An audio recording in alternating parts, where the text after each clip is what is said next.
جو شہید محترمہ بینظیر بھٹو کی نامکمل مشن تھی، بلکہ وعدہ تھی کہ وہ شہید بی بی کی وعدہ تھی کہ وہ آئینی عدالت بنائے گی اور اس آئینی عدالت میں تمام صوبوں کا برابری کا نمائندگی ہوگا. تو اس سے بڑا کامیابی پاکستان پیپلز پارٹی کے لیے کیا ہو سکتا ہے کہ جو بات پاکستان پیپلز پارٹی قائد عوام شہید ذوالفقار علی بھٹو کی شہادت سے لے کے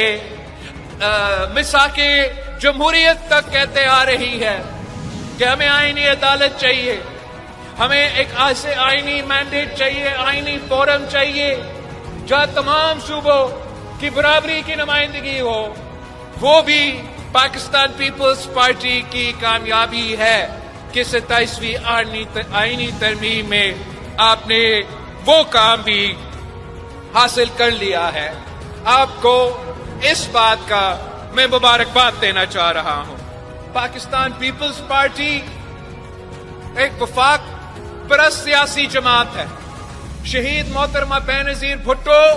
چاروں صوبوں کی زنجیر تھی اور پاکستان پیپلز پارٹی ہمیشہ چاروں صوبوں کے بارے میں اور اس وفاق کے بارے میں سنجیدگی کے ساتھ سیاست کرتی آ رہی